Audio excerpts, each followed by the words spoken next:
3 мартта баарыбыз күбө болдук. Ар жагын айтпаганда кылмыш жолу менен бийликти узурпациялоо процесси башталды.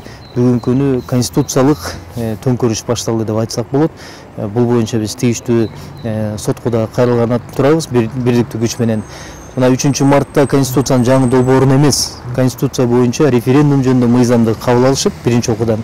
Ошол референдум жөнүндө мыйзамга конституциянын жаңы долбоорун тиркеп киргизишти. Бул биринчиден алдоо.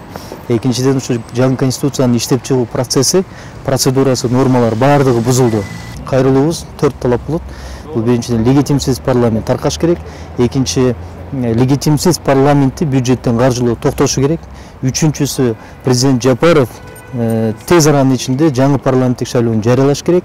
Ал эми 4-чү, жаңы парламенттин колу менен, жаңы адамдардын келиши менен жаңы конституция талкууланып, кеңири талкууланып, жабык эшик артында эмес, анан референдумга коюшу керек.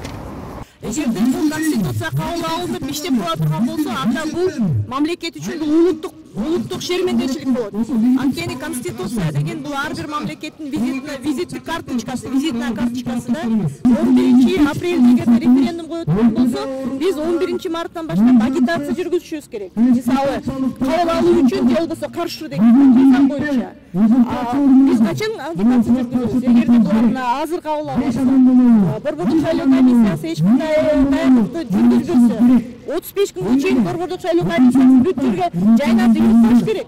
3 мартка чейин Садыр Жапаров мырза эл алдына чыкканда, шайлоого чейин, шайлоо учурунда айтып келген сөздөрү ташка отурат. Ал эмне деген? Мен мамлекетке жоопкерчиликтүү бийлик, адилеттүү башкаруу орнотом деген. Аңсы орун алган жок. Мына колумдагы конституциянын бардыгын окуп чыктык. Ичинде бийликтин бүтүндүгү, бийликтин бардыгы бир адамдын колуна өтүп жатат. Ал аткаруу бийлиги, соттун бардыгын, күч органдын бардыгын бир гана президент дайындайт, өзү каалаган күнү бошотот. Парламент референдум жөнүндө мыйзам кабыл алып атканда кылмышка барды. Подлог деп Дастан Бекешев мырза айтты. Ошол жерде болгону 9 депутат каршы сөзүн айтып чыкты. Парламент уккан жок. Анткени анын бардыгы бүгүн күн карама, бардыгы коркуу сезимде турат. Ушул жерде катышкандар тууралуу көпчүлүгү болбосо дагы бир 30%, 20% бар. Мына биз турабыз, жеңиш болуп ошол күнү түндө ушул жерде жүргөнбүз. Балдар дептен аман алып калалы. Ок жака барбагыла деп балдардын талабын талашып. Ошондо ушул эшиктен кирип, эртеси өзүңөр билесиңер, мына ушул тегеректин баары митинг болуп, элдин мүндөсү, элдин үмүтү, жаңы үмүт жаралып. Негизги кайсы талап менен чыкты элек? Ушу чимкириктер жолобосун. Кайрадан шайлоодон өтүп келген чимкириктер, коррупционерлер, жемкорлор жолобосун деп чыкпадык белек. Эмне болду? Тескерисинче мына өзүңөр көрүп атасыңар. Булардын саясаттагы жашоосу мөөнөтсүз узарды. 10 январь күнү, дош берүү күнү референдумда эл президенттик шайлоо болсун деп, президенттик башкаруу болсун деген пикирин айтты. Бирок эл айткан жок.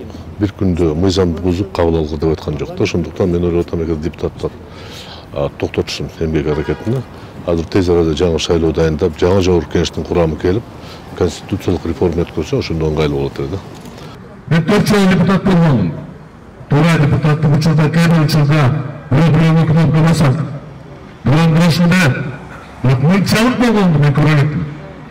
Конституция өзгөртүүгө бирөө баса албайт. Камакта отурган кишиге кнопканы баспайт. Мамлекеттен качкан кишиге кнопканы баспайт. Мыйзамда так жазылган. Эгерде сен кайсы бир себептен жыйынга катыша албасаң, сен ишенип калтырышың керек. Мен дошумду паланча депутатка тапшырамын. Ушул маселе боюнча паланча дош бериш керек деп жазып кетиш керек. Биз ушул чакырган депутаттардын ишмерлигин токтотушубуз керек. Токтотуш керек. Конституция так жазылган. Депутат 5 жылга шайланат. Эч кандай 6 жыл деген жок. Анан булар 28 октябрда биз конституциялык реформа кылабыз, ошого байланыштуу мөөнөтүбүздү узартабыз деген бул таптакыр туура эмес. Айлык албас. Таптакыр туура эмес, мыйзамсыз.